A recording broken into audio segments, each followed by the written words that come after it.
Hey, it's Monday, and you know what that means. It's 4020 not live. I've got one of those lights like the influencers have that you can see it in my eyes. And the shed, which is why I couldn't go to St Helens today to speak to all the stars of the Women's Super League. But we've got a former star of the Women's Super League on the programme today. Not overexposed on TV just yet. It's Danika Priim. How are you, Danika?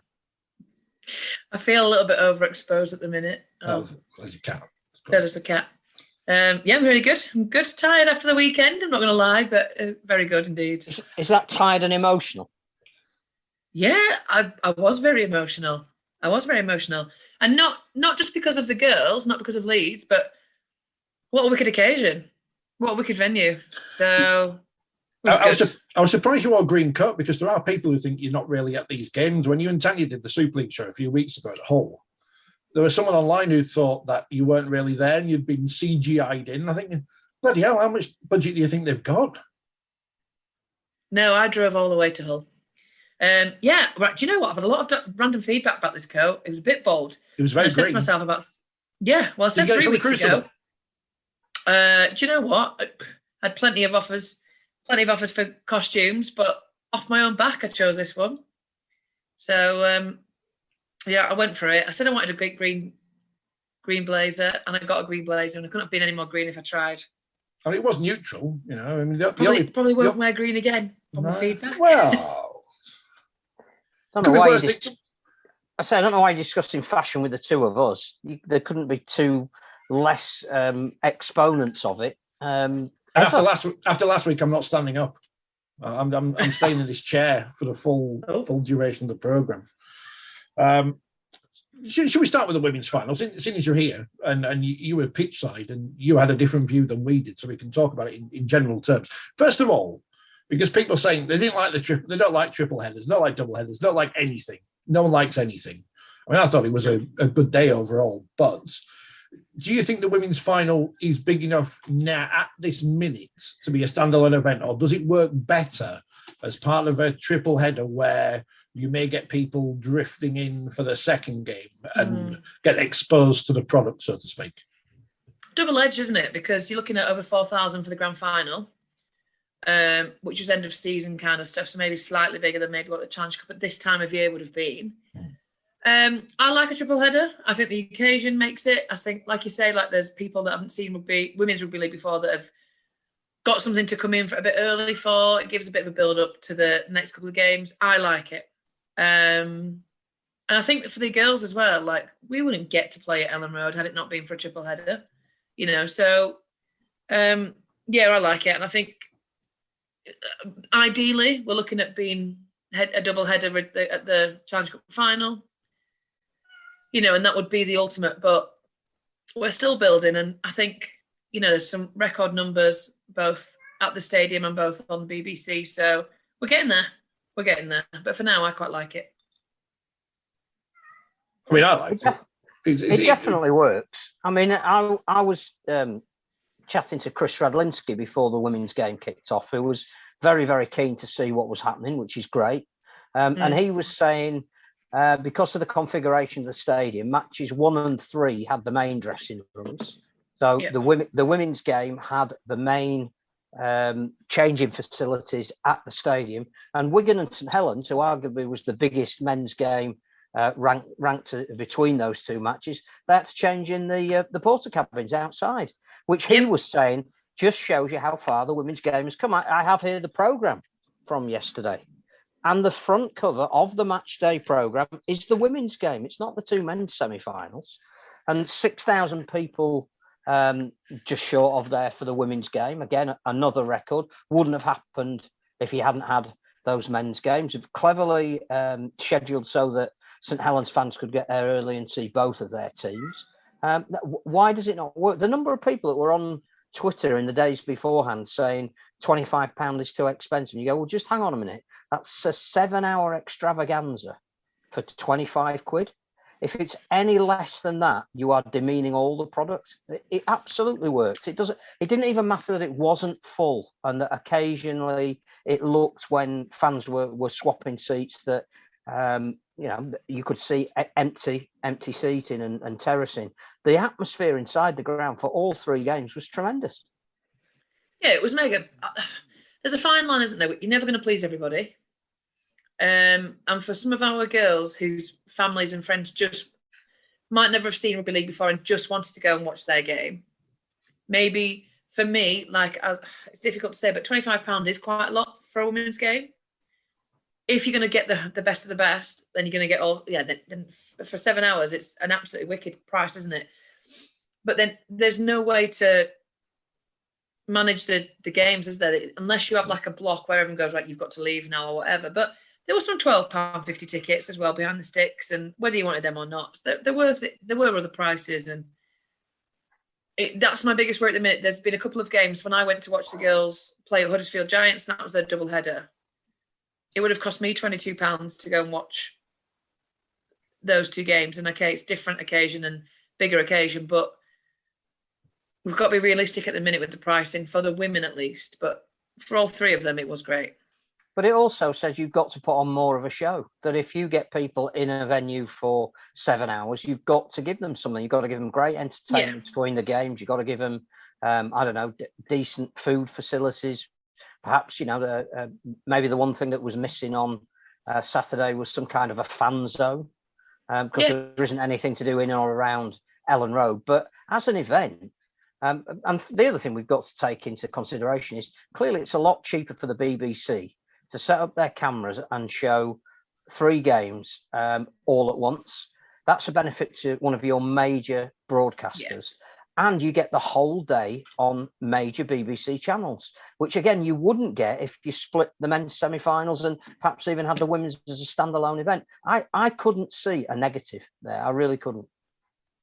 You're a positive person. No, that's the problem. Yeah, but I think there's an outlook, isn't there? Like, if you don't like it, then just don't watch it or don't go to it. Like, you're going to complain on Twitter and then turn up anyway. Your point's invalid. So...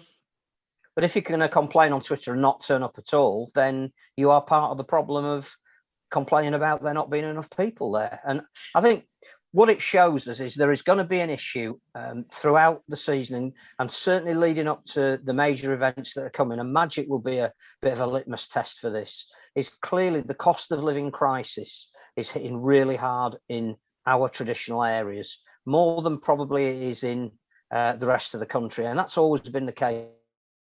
In industrial decline, something like the fuel prices being what they are really desperately affects us, and people are being made to make some really difficult choices, and that will affect their provision to do a luxury item like going to a sporting event. And it may well be that we're going to struggle with that now till the end of this year. But I really don't see why people are getting too upset about 22,000 people being at the semi-finals. It's an absolutely average attendance for the last few years for the men's semis, and you got the women's final thrown in as well. So stop complaining. Yes, but with in the I don't like people complaining, but with that in mind and the current crisis and where everybody's at the minute, is put in a £25 minimum semi-final and the Challenge Cup final pretty much within the same month? Or should you leave a gap really for people to recoup by, and then there's travel, isn't there? Like, I'm going down to the Challenge Cup final and the train tickets for 2 of us are 130 quid. It's quite a significant payout before you even bought the tickets. But then they want Magic Weekend, which is in 2 months. There's individual supporters who will be going to the option of going to Catalan and or Toulouse or possibly both. So you do have to manage the season. So where do you want your numbers? Where do you want your numbers? Do you want your numbers at Magic Weekend? Do you want your numbers at the Challenge Cup final? Well, that's what we've got to decide, isn't it? Or if Magic Weekend should be an extra round. That's the other thing. That and loop fixtures as well is extra cost. So clearly that needs to be factored in, because it becomes false economy after a while if you're expecting more fixtures to bring you more fans and they actually bring you less because they're not affordable anymore. And this was off the back of a bank holiday Monday, and I know it's impossible because of the Challenge Cup coming the week after. Well, it's not impossible. You can rearrange things. A bank holiday Monday where there's no rugby league. Yeah, well, playing at somewhere like Elland Road means that you have to tie in for the football season as well, doesn't it? So I get it, and playing at Spurs or whatever, but there's going to be complaints, and then there's ground for the complaints, and there's ground where you can you can kind of agree or disagree or appreciate where people are coming from. But ultimately, I thought it was bloody brilliant on Saturday. Yeah, we didn't have to go into the media gents toilets, which I don't think have cleaned since that standard's been built. But that's a complaint. I didn't have to go into any gents toilets. Well, no, just to for the avoidance of doubt, there, just to clear that up, just in case you thought otherwise. Just a jet. Just a jet. The game itself, St Helens, they won again, but this great narrative that we're building up now. So it starts when Leeds won everything and beat St Helens in the semi. So that's going back to 2019, isn't it? Yeah. So Leeds are here and Saints are here. Then COVID happens, and then it swaps over because Saints sign Amy Hardcastle. They beat Leeds in the semi-final. Sorry to remind you of that. Win the final against York. Win the grand final. But now it's like the gap's got a bit smaller because Leeds nearly won on Saturday, and that can only be a good thing. A, for Leeds, B, for St Helens, because it gives them more competition, and C, for everyone, because it means we're going to have some close games coming up later in the season between the pair. And I don't mean to say there's only two teams in the competition before all the players from York come and like me tweets again. No, to be fair, in that semi-final at Leeds against York were unlucky not to win that. And Leeds were very lucky to take the win at the very end. There's a few things. Leeds didn't turn up for the first, started slow at least anyway. And I think York were the slightly better team in the semi-finals. So if that is the case, then it means to me that there are top three teams at the top. And I won't write York off at all. The game itself, I think that's the best bit of rugby I've seen Leeds play in a couple of seasons, that first half. I thought the way that they moved, I thought the way they defended was typically 2018, 2019 Leeds Rhinos. And whether that's because of the structure of how the Challenge Cup's run and having lots of games, whether that's because they had a tougher semi-final than St Helens did or not, and had a little bit of a fear put into them about how tight and how tough it could be. Or whether it's that Saints are, you can crack Saints and they just haven't been cracked properly yet. And we've kind of done it, I think. They put the fear in the Saints in that first half, without a doubt. And you could see them, stopping Amy Hardcastle. She didn't do anything that game, I don't think, respectfully. But that's down to Leeds shutting her down, and putting Hannah Butcher in the centres against her, who can tackle anything, was a great shout. And I think in the second half, unlucky with, you'd put your mortgage on Courtney getting that kick normally, wouldn't you? And to go for the 2 rather than to take momentum and keep going for potential of the 4 or the 6, then that was it. And I think that kind of swung the momentum. And I think after that, Saints just kind of took the spoils a little bit by, maybe the halves were a bit more dominant for Leeds in the first half. A few errors, maybe 3 or 4 chances gone amiss with Fran and Alicia, but I thought it was just a really great game. I think it was a really great game, and I'm really glad that it was a tight contest. The score does flatter Saints, and obviously they took the silverware, but I think in terms of women's rugby, I think that's the best game we've seen for a while. I think it also helps when you've got more of your best players out, and clearly that looked a very different Leeds team to the one that played in the grand final. There were choices that they made selection-wise, which they haven't had that luxury of much last year. I think you're right about the selection of both Caitlin Beavers and particularly Hannah Butcher in the centres. It was to shut St Helens down, and it worked. Yeah. I think the other thing about, clearly that penalty was the defining moment, but when it missed, which, as you say, was a surprise, I was just amazed that Saints stood around after the ball bounced in the in-goal area. Hannah was literally a fingertip away from turning that from a penalty into a try. As it happened, it became a 7-tackle set, and full credit to Saints on the back of that. They managed to score the try that turned the game, but they were pushed to their absolute limit, which is what they would have wanted, what England would have wanted. I think that Georgia Roach in the first half was probably the difference between the teams and looked really comfortable, but couldn't quite get the same level of influence in the second half. Zoe Harris's last tackle plays in the first half weren't great until a minute before half time when she put in a great kick for Leah Burke. But the second half, she was a lot more dominant and decisive in what she did. And that's great because you're suddenly looking at England's halfback potential for the World Cup. And you saw maybe 3 or 4 candidates there who'll be vying with each other. So all in all, just a brilliant day, and some great young talent coming through as well.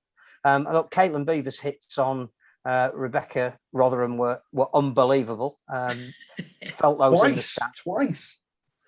Which again was just great defensive reads, but also showed on the last tackle perhaps that Saints weren't firing on all cylinders in that first half. But it was brilliant. They scored 4 tries to 1, so they deserved to win. But for 65 minutes, you genuinely did not know who was the better team in that context, which is great because that takes us into a league season where you're suddenly looking for fixtures and going, yeah, any of those top 3 playing each other, that's going to be a decent watch. Yeah. For me, you've got 4 England halves playing in that game for now, at the minute. And like you say, Zoe Harris went amiss on the first half. But it gives me a bit of fear, if I'm honest with you, for the World Cup, because Zoe Harris's first real test is in a Challenge Cup final where she's not given the space and the time to play the ball or to move the ball around like she used to. And what her first thing to do was not crumble, that's not the right word, but the pressure didn't do Saints any good, I don't think, in that first 20 minutes at least. They didn't get anywhere, and Leeds on the front foot for a lot of it.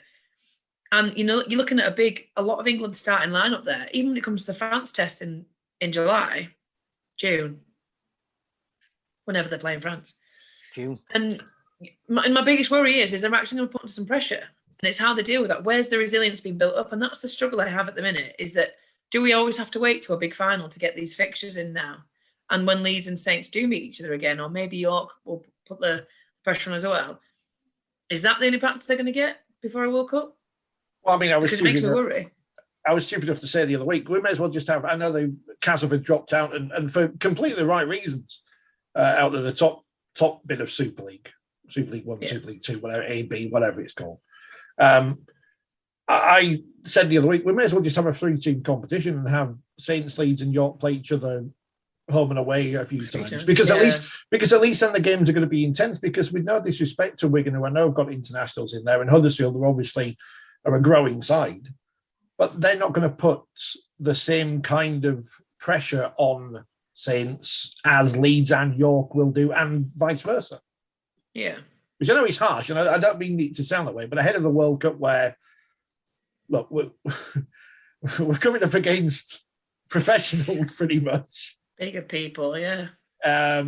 We need to give ourselves the best chance we've got with intense fiction. And that's what Emily Rudge and Paige Strawy said in the press conference afterwards as well. What's an interesting development, and not everything has been, because you mentioned, obviously, Castleford have made a decision to step down a level. I was surprised when the press release came out yesterday that, we've lost Cornish Rebels, particularly at a time when we've got a semi-professional men's team in Cornwall. You would have thought that they would be in harmony rather than, dropping a women's team from Super League South. The exciting thing on the horizon, I think, is Catalan Dragons women. And again, we're talking a huge amount of cost and logistics, and I genuinely don't know how it would work. But clearly they were the big success of the Nines tournament. Well, I know Nines isn't the 13-a-side game, and they won't have played at that level of intensity week on week that certainly St Helens and Leeds and York are achieving at the moment. But were you as impressed with them as the reports coming back were, that they played with a bit of flair, that they were a bit of an unknown quantity? They beat Wigan, which again you wouldn't have expected at this particular stage of their development. They're going to be going back to Salford now in the final of the Nines competition. Should we be looking at, if we're serious about women's game, the women's competition, the value of England and France mid-season, maybe getting Catalan Dragons into Women's Super League if we can find perhaps a sponsor that will pay for that? I mean, that's such a massive financial burden for somebody to take on, and the women's game's not there yet. We're in the middle of a real steady growth of the game, and to ask for such a big payout for a team, I think is a big ask. Could you do like a 2-week block where they play 3 teams, and then another 2-week block or whatever, or they come over and just play 3 teams? Or do you know what I mean? Can you fix it up so there's an expense, but it's not an ongoing forwards and backwards one? I didn't actually see them that much in the Nines tournament. It was a very busy tournament. I saw the bits and pieces, saw the odd half here and there, but it was a shock that they came and they made a bit of a stamp, and they are going to go forward to the final in Salford. And I'm really glad that they have. And I'm really glad that somebody else has mixed it up. And I really hope that the wild card is a carefully thought out one that's going to actually compete. And I think that there's areas where Catalan could compete. You know, you're looking at the St. Helens, you're looking at Leeds, both rested key players. So could the scores have been much different? Would the results have been much different? Yeah, absolutely. Would Warrington and St. Helens drawn 17-0? I don't know, maybe not. But to see a team like Catalan get there, I think it's just good for the sport, isn't it? As cliche as that is, it's just something else getting out there. The Catalan do really well on their social media side of stuff. The coverage of it, hopefully, there'll be a bit more coverage for it, maybe from the France side or at least from our side, and at least get just a bit more out there about it. I mean, the Dragons and Toulouse men have been playing quite a few fixtures over here on a Saturday, and they are chartering a plane, and you know, you would hope there would be space on that plane to bring a women's team. And again, you then have to dovetail women's fixtures with men fixtures, but we're trying to do that with some of the double headers, a couple of which are being filmed by Sky anyway on a Thursday night. I just thought when the reports started coming back of the nines, and clearly you were there, and it was more than just some teams playing rugby, and lots of young girls there now being introduced to their role models and inspiration sessions and all that kind of thing, which arguably are as important as the games that are being played on the pitch. But suddenly, you know, we've got a team in France that could be, you know, another injection of interest that might do the whole competition some good. Yeah, I mean, if you're clever enough, you know, you get Magic Weekend, don't you? And you put a women's fixture on it, and whether you put Catalan against St. Helens, who are a bit like a World Club Challenge-esque type of fixture or something, you know, like that, or, you know, you find a team that might be more suited to them, or we don't know how they play, so we don't really know that. That is the clever thing to do. It's asking the women to have another fixture in there, but I don't think they'd mind at all. That would be perfect for East v West and include Catalan in the East. Yeah, well, and then you'd only have to maybe bring a couple of their players over. Yeah. Well, yeah, you could also do like a bit of an all-stars, couldn't you, versus England type of thing as well, and get some of the French girls over with some of the non-EPU girls. There's potential to do a lot of things, but the biggest thing is money and financing. And there's a fine line at the minute where we're actually running the women's game at a little bit of a loss, in the sense that we're trying to put on the stadium. We're trying to give them, you know, apart from, and I don't say it because they're my club, but Leeds Rhinos, they run the women's team very, very cleverly and very well. St. Helens actually don't run it as well as Leeds do in terms of support, but Leeds St. Helens have the caliber of players. And then the rest of the teams, you know, it costs that, you know, sometimes there's a cost at having women's players in the team. Like I know Hull KR, they're not in the Super League, but Hull KR are turning away players because there are too many. And it's costing Hull KR per girl, per woman to be in the squad. So there's bigger issues in terms of monetary value. So having a big cost like having a one-off game is risky, I think, if it's not going to be as benefit, A, to the girls playing over here, and B, to the sport. So I don't know. It gets a bit political, which I'm probably out of. But that goes back to having the final as a standalone event, doesn't it? And having it onto the triple header is a financial decision. That's a wise one. But the other side of that coin is that the growth in sport at the moment, where funding will be coming in. It might not be available today, but it clearly will. And it's seen by the figures that the BBC announced, what was something like 200,000 watching the women's game, which you know, absolutely phenomenal amount of people watching them. You have got a saleable product there.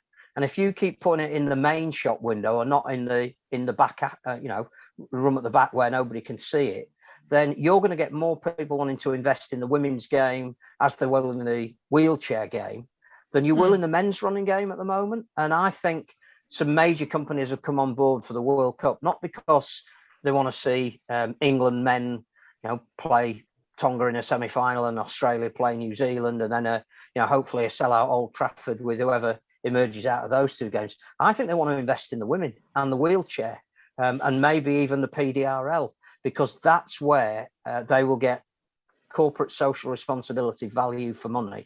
And even though it might be making a slight loss at the moment, it's that kind of thinking now that will get the strategic working group getting a partner like IMG in, who will be saying, as part of what we're buying, we just don't want the men's running game. We want all these other things that have got absolute growth. I think there was a study that came out last week about the amount of time people are watching women's sport now, and it's increased ridiculously, in the space of a year.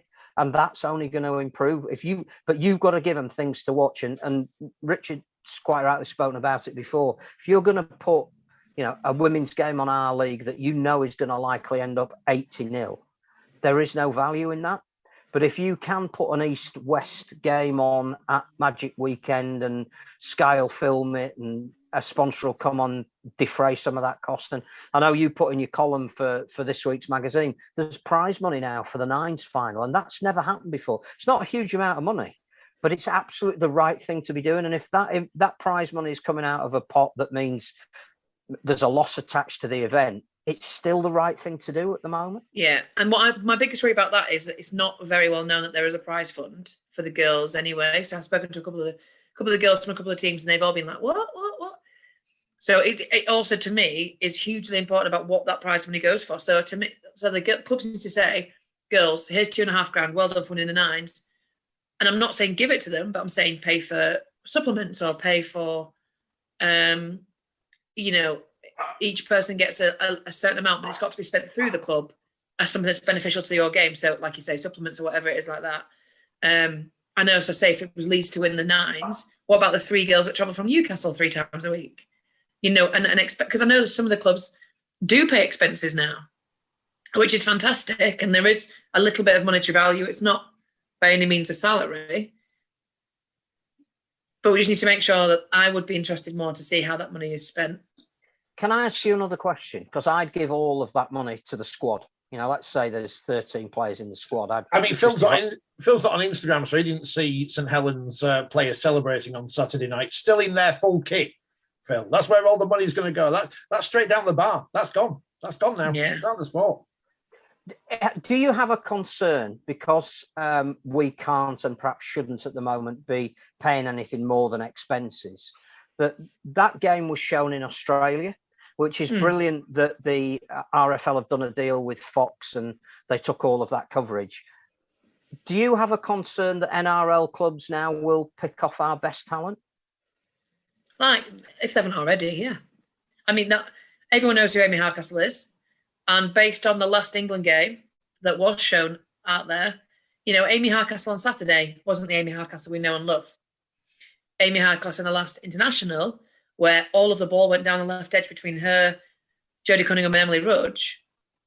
For anybody watching, whether it's Canada, whether it's Australia, whether it's New Zealand, whether it's Brazil, there you go. There's your target audience. There's your target on the field, isn't it? So, I think Saturday just showed a good level of rugby. Are we at the standard of the women's NRL? No, we're not.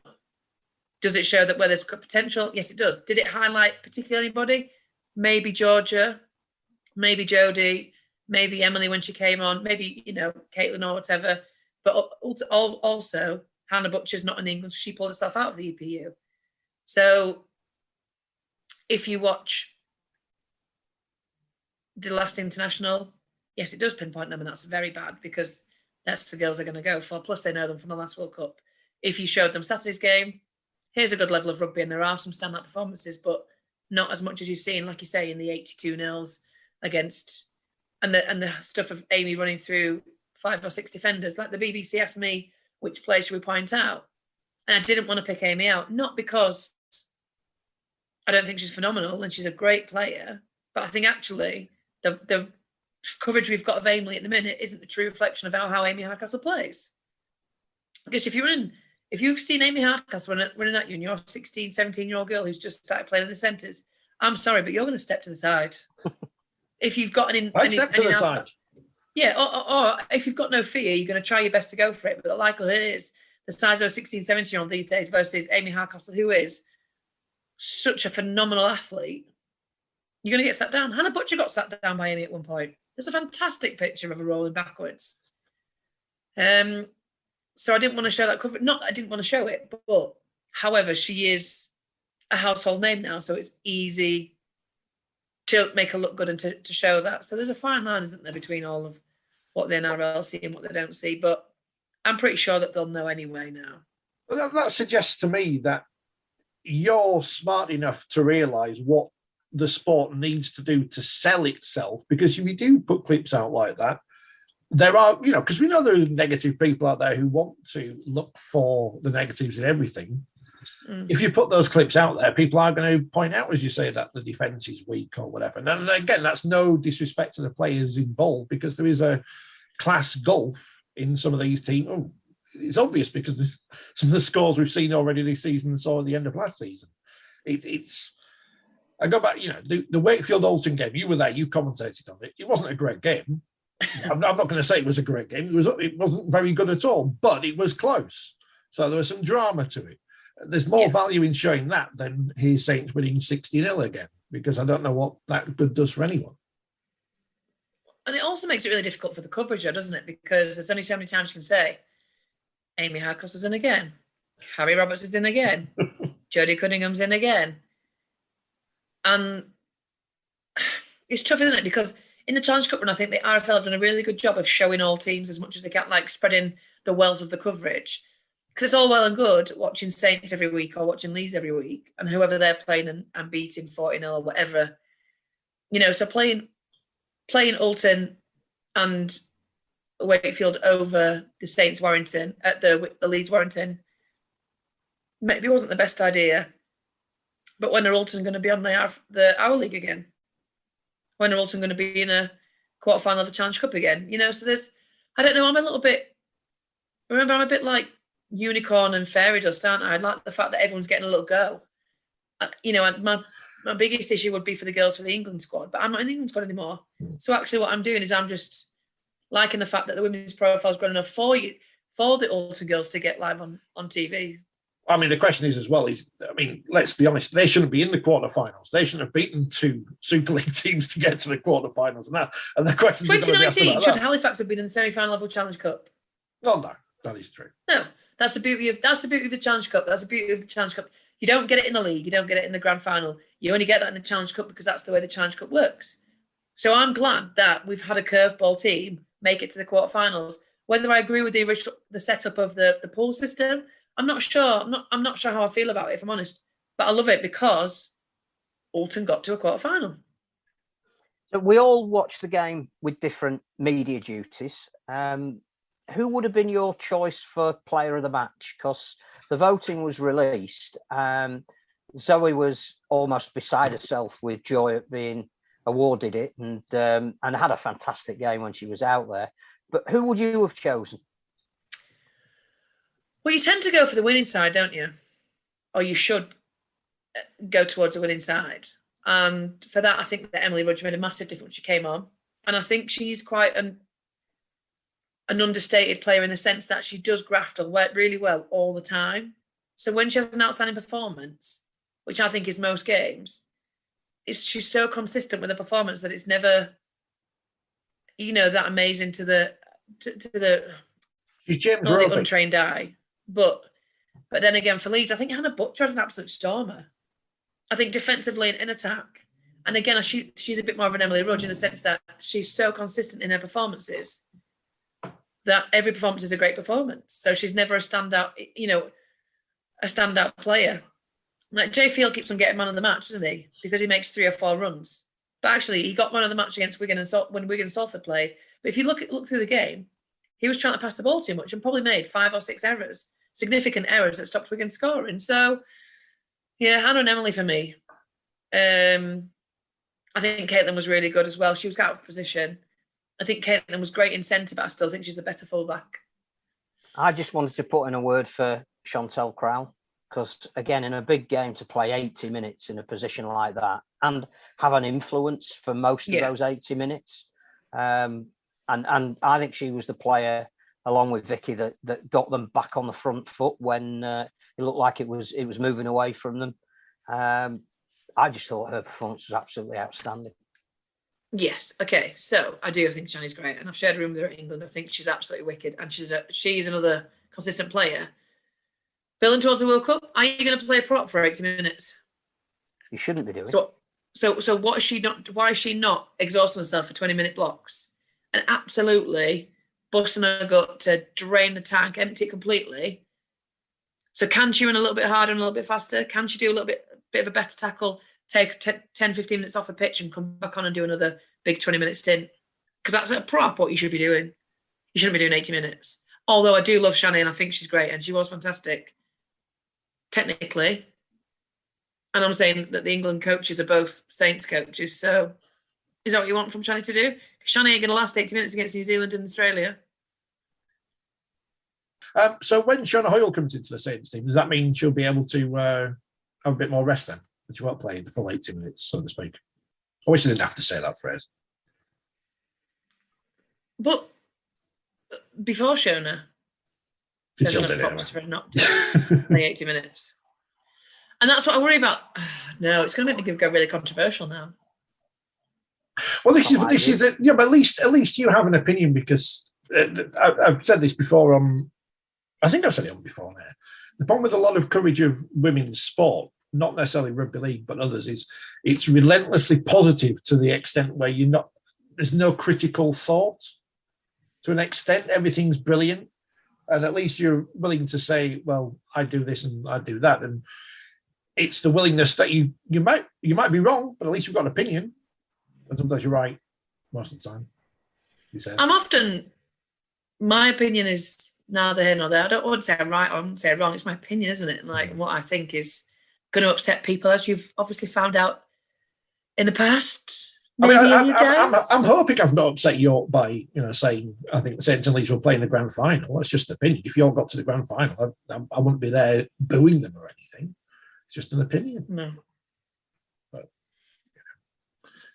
No, well, it's an interesting move, though, isn't it? Because there was big fanfare. Huddersfield signed Shona Hoyle. It's all England internationals going from Castleford to Huddersfield. That's interesting. Blah blah blah. And now look, plays one game on Helens.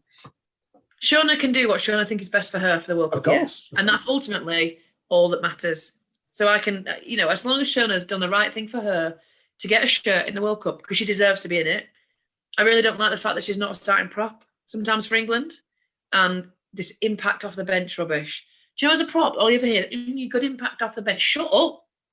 If I'm a good enough prop, you're going to start me.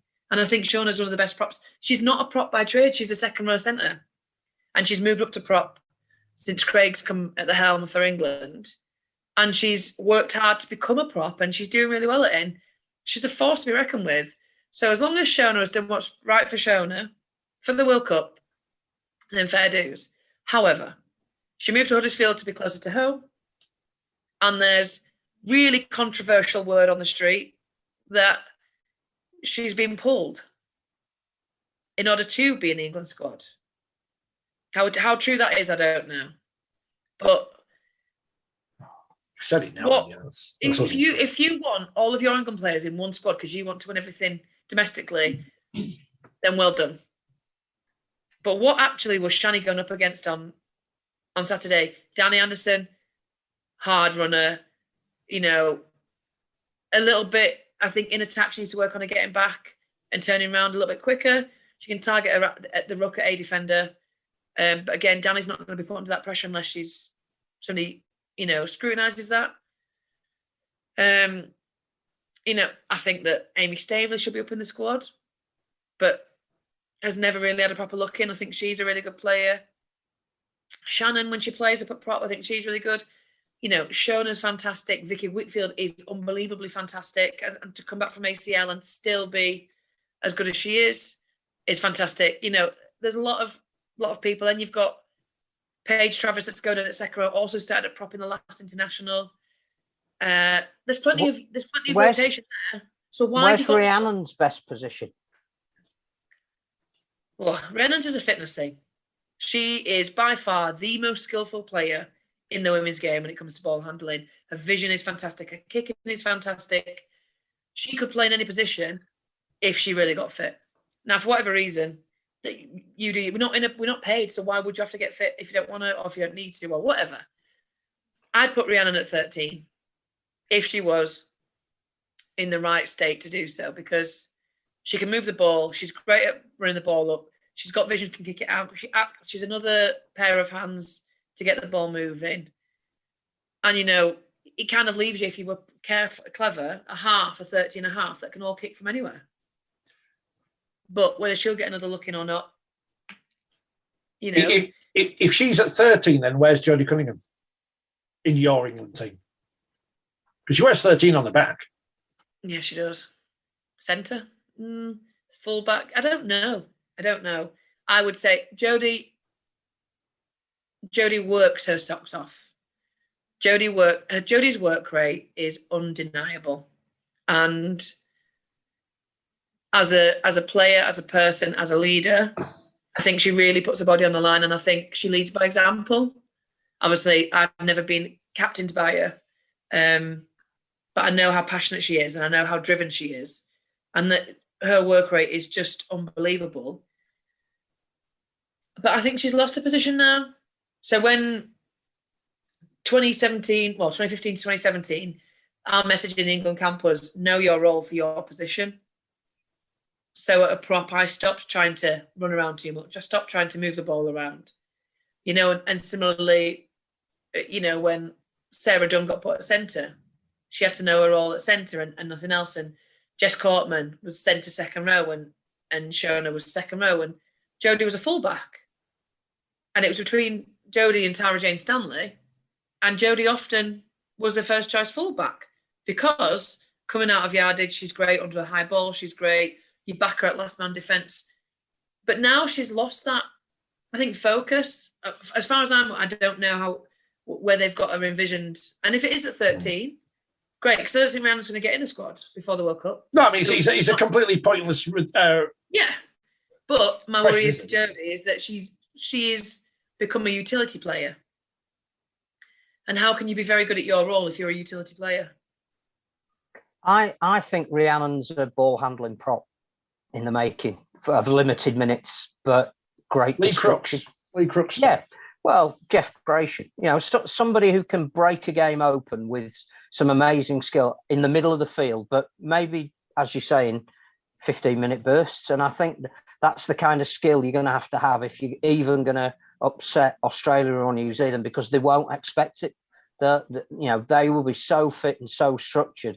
If you've got somebody that can come into the line and release the ball, and you've got a support player, and you don't know whether they're going to kick or pass or run themselves, I would be having Rhiannon in that squad and saying, you don't need to be fit to play 80 minutes. You need to be able to do something that other players can't do. Well, that's it, isn't it? And if I'm honest with you now, there's not a chance. Rhiannon could get as fit as she possibly wanted. She could lose 10, 20 kgs. Craig Richards is not going to have a squad. Face isn't fit. You've heard it here first. And that's a sad.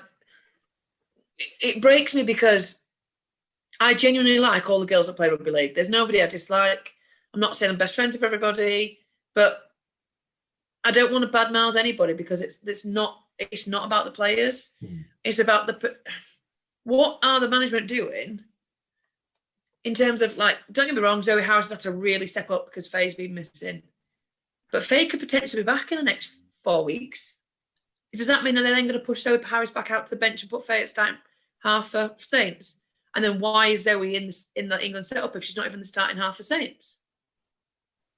Wait, this is like I think Zoe's great. I think Zoe's great, and I'm really happy for her to get up that. But there's a few decisions. You know, you've got that little half at Alton, who maybe isn't England World Cup standard yet, but she needs whipping up before she goes to rugby union. Yeah, so and I think we should be looking at 2025 now as well, because that's going to be massive. Yeah, this is a bit of an anomaly, isn't it? Because of the pushback, and you know, you're looking at a lot of girls now that might retire after the World Cup and have babies or do whatever they want to do, because it's a big pressure to put. And yes, getting a participation fee for the World Cup this year, fantastic. Congratulations for doing it. Fantastic step. But it's not a salary.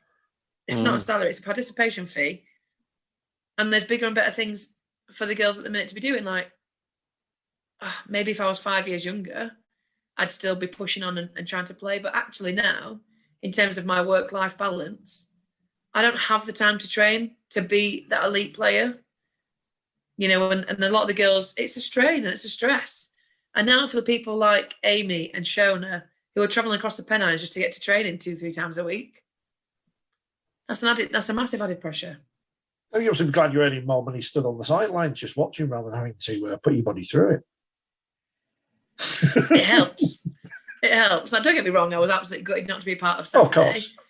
And that's the first time I think in my retirement that I've actually been not teary, but definitely there was a moment in the morning I was a bit like, you know, and being out doing the pre-match build-up on the BBC and seeing the girls warming up behind me or doing the rehearsal and seeing them all chit-chatting and I miss that. I really miss that. It's not so much they're playing, it's the build-up of a big game, isn't it, that you miss? So, yeah, I got paid to be there and I got to be a part of the whole thing and hopefully that'll continue into the World Cup and I'll still be a part of it all, but doesn't really replace the being with the girls and being with that team. I mean, I'm nodding as if I know what it's like to be part of a team in a major final or anything when I'm just, you know, I don't know. But Saints won. I mean, we started talking about this about 3 hours ago. Saints won the final and they were good enough on the day. I think Lois is a tactical genius for the plan to stop Amy Hardcastle in the first half. Yeah. I don't think she got enough credit for that. And but that's coach's way. They only get criticism when things go wrong rather than credit when things go right. But I'm excited for the future fixtures and not necessarily the one on Sky coming up as part of the double header between Saints and Leeds, but more the potential of a grand final because those are the games that you really are going to remember in the future. But and a new trophy as well to play for. Which a slimmed down version of the men's, which is arguably the ugliest trophy in the game. But it's great that it at least shows that there is some connection between those two grand finals. Yeah, and so it should be. There needs to be that link, you know. I've said it all along about going into the elite status and going in the same pathway as the men. Okay, we're monetary wise, we're not. But we want to be as equal as the men in the sense of rules, in and the way it functions, the way it works, the trophies, the finals, the spectacle. And yes, it's not going to be Old Trafford spectacle, but there's still a stadium. Now, am I having the final at Leeds or Saints Stadium? Is that the right thing to do? Maybe not. Maybe not. I'm just glad it's not Warrington because everything seems to be at Warrington these days. I know, but then that's. But it would be neutral. Yeah. Warrington's a nice venue. It's easy to get to. You can fill it quite well. It is a neutral venue. The girls like it. The facilities underneath are very good. I've had some nice results at Warrington. Do you know what I mean? Like I think it's a lot of added pressure on. So when Leeds was the grand final last year, excuse me, there was added pressure on us to get to it. And when the grand final was at Saints the year before, Saints were absolutely devastated that they weren't in the grand final at their stadium. And whether it's just because the venue's good or because it's easy for Sky or whatever, I'd like to see somewhere else. I'd like to see a bit more neutral or somewhere in between. I don't know. I'd have it at York. I think it's the absolute perfect venue. Kelsey was saying it's a really freezing cold stadium, I know it's got nothing to do with it, but come September, be chilly. I just think 8,000 capacity, state of the art, great hospitality there, a slight incentive for York to break that duopoly. And if they got there, fine, they'd be on home soil. Bespoke stadium for the modern day. I think it ticks every box for me, and it's rewards. It's not the easiest to get to, though, is it? There are worse. Yeah, I think, and lots of things on the site there that I think would encourage people to go, because again, Warrington's ground is not that far from the town centre. There's a nice supermarket across the way if you want to go and buy a meal deal. But the facility at York, with everything on site, the big shopping areas, and if you wanted to go swimming or whatever, you've got everything there. It's a family day out if you want to make it. No, I can't tell you. Well, it should be a bloody Old Trafford as a double header, but there's time for that. Yes, and also not RFL, not on a Sunday. We are women, that have professions on the Monday morning, do not put a grand final, because I'll tell you something, October the 11th was a very difficult day for me. And it's not like I could miss it, because my head teacher and my assistant head teacher, my line manager, were both at the final. So as a word of just a peace offering, put the final whichever stadium you want them. Just make it on a day that's not a Sunday. Thank you. Peace out. Because me and my friend who came to watch from school, it makes me cry that day. Because you're getting old, you see, that's the problem. It's because I drank far too many Jaeger bombs. Exactly, that's the problem. I should apologise for calling Amy Hardcastle an alien. I didn't mean to. But when I asked Lois about the tactics in the first half to stop her, and she said, you know, we're trying to humanise St Helens because the players obviously thought they were robots or something. Instead of calling Amy Hardcastle a robot, which I probably could have got away, call her an alien. I don't know. No, she is an unknown quantity, though, isn't she? She runs like a prop at the speed of a winger. You can't teach that. No. And as much as I tried to get #mini Danika starting for the play of the match, it's not working either. So apologies to Zoe Hornby for that. I didn't get to speak. Yeah, apologies to Zoe for being called Mini Me. She's much better. Apologies for that. And is there anything else I need to apologise for the weekend? No, I don't think so. I think I behaved fairly well. Did you see much of the other two games on Saturday? I know you were obviously busy for the first on the telly. Did you get to see much of the other two semi-finals? Or the two semi-finals? Yeah, quite a bit of both, yeah. Quite a bit of both. You know, obviously, the Leeds Saints, then followed by the Wigan St Helens was, you know, you built it up and, you know, again, second halves took it, you know, were the deciding factor, weren't they? The Hull KO Huddersfield game, maybe not so exciting. But I think that was always likely. It was always going to be the third fiddle of the piece. That's not even a phrase. I don't even know where I've got that from. But there was always going to be a game that's going to have, I think, for me, the least interest. Even though it was probably going to always. Well, I thought on paper it should have been a closer game than it was. Yeah. But credit to Huddersfield for absolutely smashing Hull KR off the park in that one. Isn't it nice that just another team are going to a final? I know that's really, again, a cliche kind of like mythical approach to how I see rugby league, but it's just nice. It is, isn't it? It's like, do I think that Huddersfield can outdo Wigan? Depends on how the next couple of rounds go, doesn't it? Jermaine McGilvey's never played in a final for Huddersfield. And he's been there for 100 years. And that's wicked. And that's what I love about it. Yeah. And how the teams manage the next 2 weeks are going to be very crucial, aren't they? Especially as they play each other on Thursday. That's going to be a bit cat and mouse. But I think that's great, isn't it? Do you not think that's a bit of a fairy tale kind of? Oh, it's perfect. Here's a taster. Yeah.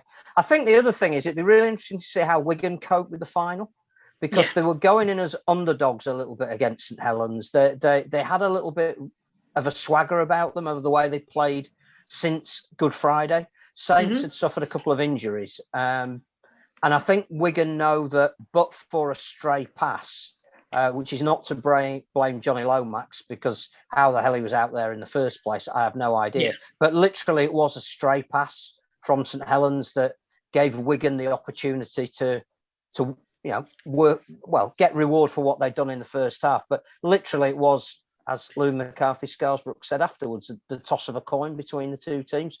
But Wigan will go into the final as favourites against Huddersfield. Yeah. And I think that makes Huddersfield really dangerous. I think the way they played against Hull KR was almost perfect semi-final football. And that was exemplified when Theo Farge dropped a goal at 24. No, I don't think there was any disrespect in that at all. I think that's, we need to know what we need to do to close out games in the most professional manner we can.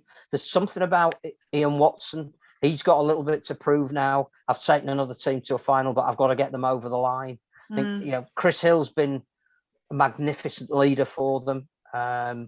So I think it's going to be a more interesting final than being able to say for certain, there's a favourite and an underdog. I'm looking forward to it. I think Huddersfield was sensational. I think the interesting thing for Hull KR on the back of it is that they've announced their coach this evening for 2023. Now, we are not here as rumour mongers in any way whatsoever. But I think quite a few people were talking about it before the semi-final, but because of what Tony Smith has said about not staying on, that if Hull KR lost, would he step down early?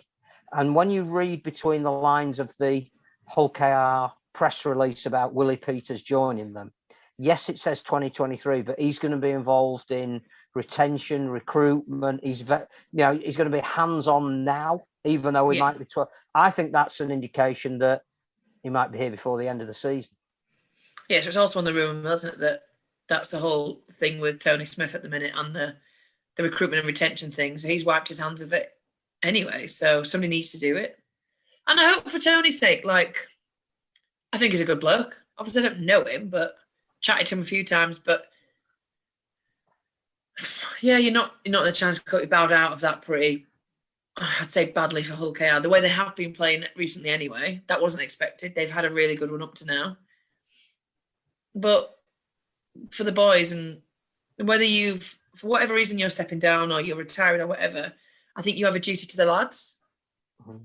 And if you don't need to step down and it's not been forced, maybe I'm a bit old school, but I think I'd hope that he'd stay in.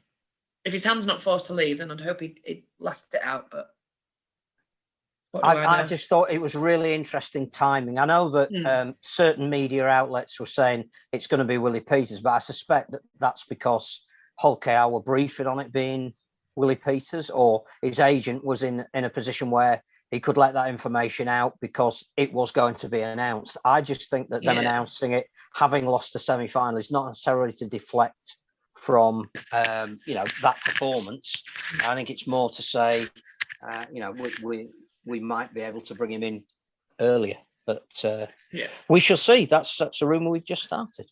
I think it'd be well worth, by the way, if you've not heard Ian Watson's comments after the game, he was in fine form in the press conference. I stuck it up, edited on YouTube, as was Jermaine McGilvey, and especially in answer to questions from Gary Carter about Super League and why the crowds at Huddersfield aren't where they were in the past. And he says some very interesting things about the state of the competition and licensing and youngsters being given a go and this, that, and the other. And it's interesting to hear it from a player rather than. And I know players have a vested interest, but this is Jermaine McGilvey, who's coming towards the end of his career. I hope he doesn't mind me saying that. It was interesting to hear someone speak so openly just after helping his team to a final with a great individual try as well. Well, some of the defence may have been suspect on that, but a great individual try from him. Very interesting words from him and great questions from Gary Carter. Get the answers out of him as well. I'll just put that up on YouTube now as well, so you can watch that at your leisure.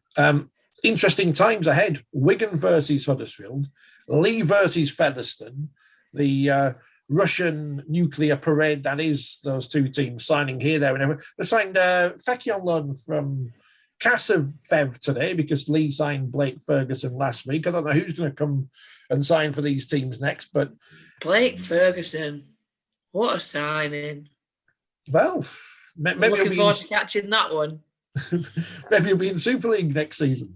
This is one hell of a game of poker those two teams are playing at the moment, and you can't blame either of them, because the thing is, one of them's going to get promoted, and the team that they're building now is partly to not go through what Toulouse have been through and what other promoted teams have been through. Leigh themselves, when they accepted a position in Super League, you've almost got to be recruiting a Super League standard or lower part of the Super League standard team in the Championship, because you go up very late and you've got to be prepared. So, well, that's just not that make it exciting, because for Leigh to sign Blake Ferguson, what was the sales pitch? What is the unique selling point? When we get promoted, we're going to double your salary, or when you get promoted, this is what's going to. Do you know, like, what have they sold to Blake Ferguson to make him sign for Leigh? Because I think that's more interesting, the backstory of it, rather than. Yeah, very clever, well done. Whatever you've done, Leigh, fantastic. And you're preparing yourself to actually go and compete in a Super League. I think they've sold him the idea that he was slightly soiled goods, and that there probably wasn't another competition that was going to pick him up at least for the next 6 months. Needs to rehabilitate. So come over here. You certainly won't be out of pocket, and you've got the opportunity of earning some serious money as and when we get back to Super League, and we've got more salary cap to play with. But I'm not sure anybody else would have been looking to employ him at the moment. So well done to them for seizing on that opportunity. But as you say, the other thing I'm just not sure about at the moment, and I think it's a debate that more people are starting to have, is that clearly you want the best players you can get in your elite competition. Your broadcaster certainly wants that. And what we're getting at the moment is a lot of players in the Championship that should be playing in Super League. And to me, that just feels a little bit wrong. I don't know of any other sport that happens in. You score 20 goals in the Championship for Sheffield United, you're going to be playing in the Premiership the following year. Somebody said, cricket, you've got England players playing in Division 2, but that's only a very small part of cricket, the county championship, and the top players barely play in that competition. So I'm not sure that's a fair comparison either. It just seems to me that because of what Leigh and Featherstone are understandably doing, we're almost distilling the opportunity of having some of the best players who should be playing at Super League level. Probably, again, there's a bigger debate about the salary cap. Even at Super League level, should we have one if we want all the best players to play in the best competition?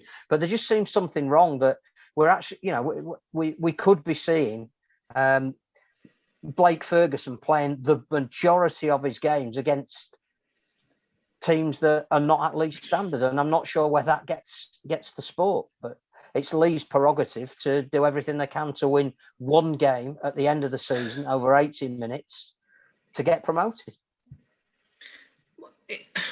You could say the same about St Helens women signing all the England players. What's their prerogative? What benefit does it have? 15 Saints and England players running out against Wigan or Castleford. I know it's different than the women. I go back to the women's, but their main aim is to win everything. St Helens have got all of the best players and they want to go for the treble again. So same with Leigh. Very well done.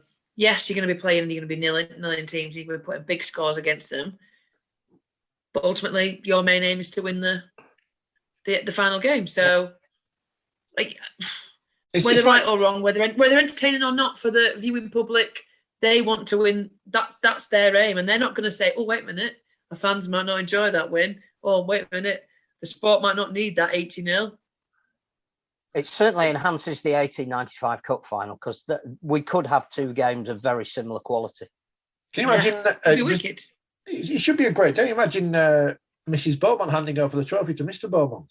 It's going to be all exciting. Decking. That's what got him to Leeds. Lots of decking. St Helens women, Leigh, Featherstone, they are Wigan of the late 80s, early 90s, just signing everyone just because they can. And, but even stockpiling for that great Wigan team didn't work in the end because they had to sell Central Park to fund it. Please say the women's game, there's no money in it. Yeah. Since women won't have to sell the totally wicked. But you'd like a fiver at least, just some petrol money. One day. I mean, I can't say anything now. I get paid now just to turn up at games. So. I remember those days. They were great. And do 20 minutes work and not feel sore at the end of it. Can you imagine when I used to do the updates on Talk Sport? So I'd turn up to a ground and I'd do a pre-match. That's 30 seconds. 2 30-second updates every half, full time. So 2 minutes work, 5 minutes tops. Got to write it first. Money for old rope. Anyone can do this. Anyone can do this job. I've proven that in the past. League One, of course, went on. North Wales beat Doncaster 46-0. North Wales, who we were trying to get a guest on from ages ago, and wisely they gave us a bit of a brush. Not a brush off in terms of, no, we don't want to come on, but saying we'll sort something out. Now they've seen what's happened to guests on this programme. It all goes wrong. So they've done the right thing because they're 7 from 7, the only unbeaten team in terms of wins. I know Featherstone have drawn one. Hunslet beat Cornwall, which you couldn't see on the app. Rochdale beat Midlands 44-24. Swinton beat London Scholars and Keighley beat West Wales. And this week it is the big one. In League One, the O has to go as Cornwall host the West Wales Raiders. I mean, there's a game for you. Depends on how many players Cornwall have signed from Leeds and everyone else this week. Live to the nation on the app. It's going to be... Unless it gets taken off at the last minute. Which presumably was because the two AB Sondex 80-95 semi-finals were being played at the same time. Which they already knew weeks in advance of that fixture, but announced it on the day. So that's good, wasn't it? Planning as ever was perfect. Oh, planning's always great. I don't want to say anything that gets us in trouble, because I get in trouble all the time. Sometimes So do I. Sometimes even our anonymous Twitter account gets questions about its opinion. So I don't even know. Butler signed for your Wakefield. That's more news coming out today. It's a player, yeah, broken by the What Brian Bevan Says podcast on Twitter over the weekend. I'll give them the credit. I don't know if anyone else beat them to. They're good at them things. Who was the last player from Rochester in Kent to sign for Wakefield? I bet that's the first. Yeah, the only one I can think from down there was, what's his name? Griffin, but he was from Oxford, wasn't he? Darryl Griffin. Affectionately nicknamed the Teapot for his defensive line stylings. But that was... I remember asking John Keir about that in a press conference after. I think Wakefield lost at Wigan once, and all the fans throughout the game were just giving Griffin so much stick. And he batted that one away to John Keir, because he's a professional and I am an amateur. Big game for your boys this weekend. Yeah. Well, it's going to be interesting, isn't it? People back for selection. Controversial things going on behind the scenes. A new coach. There's a lot going on there at the minute, isn't there? I mean, Phil was talking about Wakefield, but we can talk about Leeds if you want. I'd rather not talk about Wakefield. I'm not bothered about it. I'm saying what's going on. What's controversial at Wakefield? What's going on at Wakefield? Nothing ever happens at Wakefield. Apart from elections. Elections. No. You big Salford. Come on. I've seen Salford. I've seen Leeds. Who've signed Tyler Dupree, who came out of the Leeds Academy system. Yeah. Also, last time I saw Salford play was against Wigan, and I thought it was going to be an absolute whitewash. It's true. When you did that Wakefield Alton game, you didn't watch the game before, did you? You just turned up for the women's game, so you missed Wakefield. I waltzed into Wakefield Stadium without a question asked, without a ticket. I walked in 3 gates, and not one single person questioned me. Security there is incredibly. If you're watching Michael Carter, get a picture on the door. Get a band. Either that, or your profile is so high. It's like royalty visiting. No, it was dreadful. I mean, we are running out of time. Is there anything else we want to talk about in terms of the news? Or should we just question Danika's coats? What was it like standing next to Martin Fire? Because he's like proper famous. He's like on all the TV programs all the time. He's like famous. He was there. He was all right. It wasn't what I was expecting, to be fair. I had more conversation with Sam and Helen, and I think he did a lot of research. So he had a lot to say. Well, that's good, because a lot of people just turn up on the telly and don't know anything, which is good. We should point out that for people who have never seen you in real life or Kelsey Gentles, you're not a giant. She's just really small. Yeah, she's 5 foot. Yeah, she's tiny. But a hell of a player. Hell of a player. Oh, and she was great at punditry then. I thought she was fantastic on Saturday. It's the good thing that there is a wider breadth of women coming on the telly and talking about rugby league than in the men's game. I know you're on all the time, but apart from you, there's a lot more different people. We used to that was damned with faint praise, wasn't it? You're on all the time. Yeah, well, she's on all the time. Do you know what? I did that last Channel 4 gig that I did with Martin Fire and Sam Tompkins. Channel 4 put out this big. The guests this week are... I'm no longer even a guest on that show. Cheers, Channel 4. Is that because back on the 21st of May? Is that Cass? No, Hull Wigan. Hull KR. Hull KR Wigan. Hull KR Wigan, right? Yeah, but so no, like I put out on social media the other day, that in the last 4 weeks I've worked with Tanya on the Super League show, then I worked with Helen on Channel 4, then I was with Jenna Brooks at the Nines on a bit on Sky Sports, then I've been back with Tanya and then the girls, and to have myself and Tanya, and then Faye and Kelsey, and then have Sharon at comms with Andrea Dobson and Kyle Amor. The only thing that was missing was switching out Robbie for somebody else, but Well, I I mean, think we all want a perfect world, but we can't have everything you'd like. No, but I think as far as as far as the women's games come in and getting more women involved, it was a pretty good effort that. And I think Andy's fantastic at co-coms. She's so good at what she does, and I think Kyle's really made a name for himself in the women's game and commentating on it. I think he's wicked as well. And then hopefully, the BBC they're building to the World Cup, aren't they? So they're trying out, and I think the BBC would like for the women's games it to be a women's team, and then in some of the men's teams and the wheelchair teams to have elements of having women in there. So it's not trial and error because it's a big game to try women out on. But of course. We're getting a little pocket now of, which is quite worrying for me because I'm quite I've been enjoying being one of the few women that get to do this. So I had a bit of a different role on Saturday for the BBC, and I was doing all the analysis and the Piero, and I had an open talk back in my ear, which that's a whole new level of voice. I've got a few voices in my head, but and now you can appreciate how hard it is for the likes of the professional people. Think you just turn up and you present prop, and it's just but the likes of Tanya Arnold and Mark Chapman and Brian Carney and whoever, this, that, and the other, Helen Skelton, Alan Pills, they make it look easy because they are really good at it. Do you know what? Every single time I do something like this, I learn so much, and I'm super overwhelmed every time I do it. And I'm just like, firstly, I'm like, why me? But second, I'm like, this is a lot more difficult than people make out, and it's a lot more. It's like the only thing I can refer it to is like being on stage, and you come in and have this massive adrenaline burst, and all of a sudden, an hour later, you crash and burn. Do you have imposter syndrome? Massively, yeah. So badly, so badly. Phil doesn't. That's the craziest thing. I remember my first Channel 4 appearance, and Barry McDermott just texted me saying, and I was like, why is Barry McDermott texting me? And yeah, I'm really struggling with it at the minute because the last few weeks have been crazy. The next few weeks are crazy, and I've got one. I think I say one weekend off. I'm not at Leeds on Sunday, but that's my only weekend off in 8 weekends because of things I'm doing. Why? What the? Yeah. It's what I said to the people at Radio Yorkshire, and they always quote.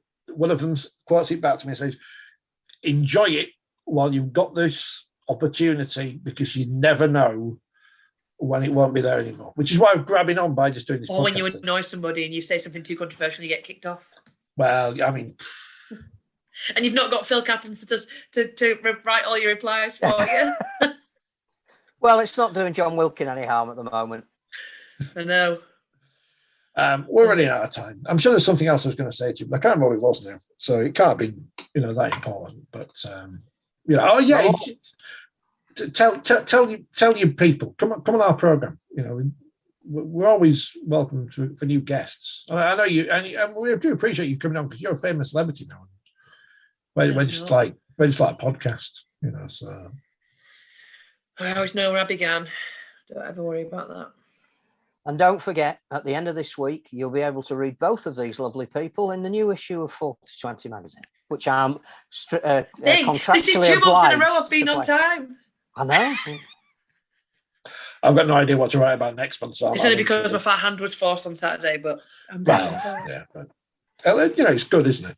It's good. So the magazine's out on this week. Yep. And remind me to send you a piece from the Radio Times as well, which you might want to feature in your column next month. The Radiotomies, wonderful. Extolling rugby league. Wow. Don't get the Radio Times here. It's too big, too expensive. Danika, thank you. We'll see you on the telly. I might go to Headingley in a couple. Are you still doing that thing at Headingley with Matt Horton, that fella? Oh, I am. I'll see you for that double header in a couple of weeks. Phil, thank you as ever. Join us again for more controversial opinions on rugby league next week when it might just be me and Phil because I can't get any guests anymore.